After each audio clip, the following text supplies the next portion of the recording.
Alors Tom, on a un petit peu l'impression que toute ta jeune carrière culmine vers ce rôle de Don Juan. J'ai dit jeune, tu vois. Pour une fois. Non mais c'est vrai, on a un peu l'impression que tu étais né pour jouer ce rôle-là. Je sais pas, parce qu'en même temps, quand Guy Cimino m'a dit « tu seras dans la prochaine création », bien évidemment, ma première réaction, ça a été la joie, j'étais très content, j'étais fier. Et en fait, ma première réaction quand j'ai lu la pièce pour la première fois, j'étais un peu déçu. Je me suis dit, c'est un peu dommage, parce que ce Don Juan, quand même, il n'est pas si pas grand-chose, Don Juan que ça. Il n'est pas si Don Juanesque. Il est un petit peu... il est naïf. Il est naïf, mais à la fois, il est sincère dans son amour pour les femmes. Bon, sauf que lui, en comparaison de Don Juan, le Don Juan que l'on imagine, lui, il conclut pas beaucoup, quoi. Non, c'est Poulinde qui conclut. Oui, c'est Poulinde. Mais quelque part, le fait que Poulinde a conclu, c'est une façon aussi pour lui d'aller au bout.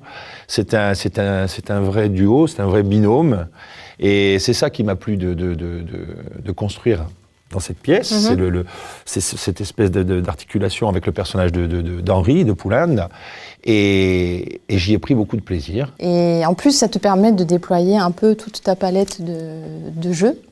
Oui. Qui est variée. Oui, qui est variée. Bon, après, c'est toujours pareil. Et puis tu chantes, enfin, je veux dire, tu chantes un peu, voilà. Je chante, oui, mais tout le monde chante, hein, dans la troupe, tout le monde chante. Non, mais toi, tu même chantes. Guy Cimino chante. Toi, tu chantes professionnellement, je veux dire, voilà. Non, bien sûr. C'est pour ça. Mais, comment dire, finalement, je chante, mais je chante comme n'importe quel comédien de la troupe pourrait chanter. C'est-à-dire qu'on ne fait pas appel à moi. À la limite, on me sollicite beaucoup pour les parties physiques. Parce que, bon, tu as vu la pièce, c'est très physique. C'est une comédie très physique. C'est très engagé. Et j'ai l'impression que, dans ma façon de jouer, de rentrer dans les personnages, j'ai souvent cette approche un peu physique. C'est vrai. Alors, je ne sais pas si c'est une tare, mais en tout cas, c'est comme ça. Et moi, je me régale. Alors, vraiment, il faut savoir une chose, c'est qu'on est encadré par une équipe de cascadeurs, des gens dont c'est le métier Parce que toutes ces chorégraphies, il y a souvent des blessés sur le plateau. Ça, on ne le sait pas, et je suis contente que tu le dises. Il y a des comédiens qui se baissent plus que d'autres. C'est assez inégal, en fait. Le traitement. Le traitement. D'accord.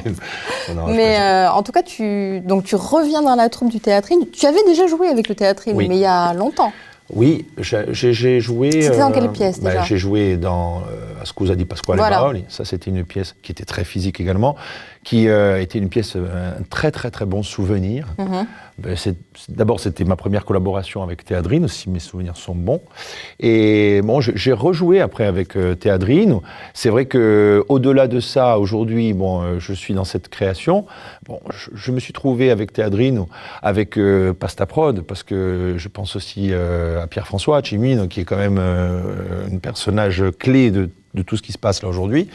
Je me suis trouvé aussi une espèce de famille avec Henri, on travaille beaucoup ensemble avec Henri Olmet, une espèce de famille artistique, et puis tous les comédiens, les techniciens que l'on retrouve souvent aussi. J'aime beaucoup cette ambiance un peu collégiale où on se retrouve tous, on se connaît de plus en plus, de mieux en mieux. Et du coup, voilà, Vincent Grisogne aussi, avec qui on collabore très très souvent, je veux dire... Et depuis quelques mois, en plus, tous tes efforts sont orientés vers ta carrière artistique. Ce qui n'était pas le cas, peut-être il y a quelques années, professionnellement. Il y a une vraie rupture, parce que comme... je pense que beaucoup se reconnaîtront dans ce que je vais dire. Je travaillais et je faisais le métier de musicien. De temps en temps, on m'appelait, je participais à une pièce de théâtre. Bon, j'étais un peu le cul entre deux chaises, excusez-moi l'expression, mais c'est la vérité. Et puis un jour, à 45 ans, j'ai dit, je veux vraiment, et je crois pouvoir, essayer de vivre que de ça, parce qu'il n'y a que ça qui m'anime. Et maintenant, je suis à 100% dédié à ça. Et l'aventure avec le spectacle Il était une fois Serge Reggiani continue?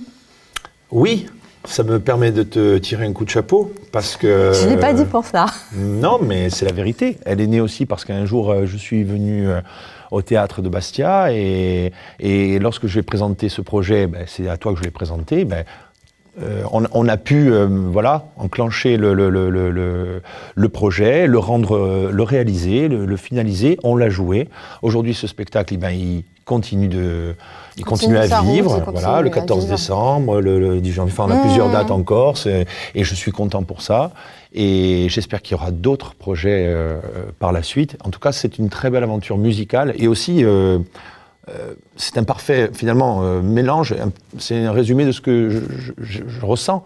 Il y a de la comédie sur scène, il y a un comédien, il y a Henri qui joue la comédie, il y a Reggiani, il y a de la musique, il y a de l'image, il y a un mélange de tout ça, sans trop se poser de questions, et je crois que ça marche. Ah oui, ça marche, je confirme. Non, mais le public nous l'a bien rendu, nous l'a bien manifesté, et ça je suis vraiment rempli d'émotions quand je dis ça, et sincèrement. Mais ça se voit. Mais on va arrêter là parce que je suis trop émue. En tout cas, merci beaucoup. Merci, Thomas.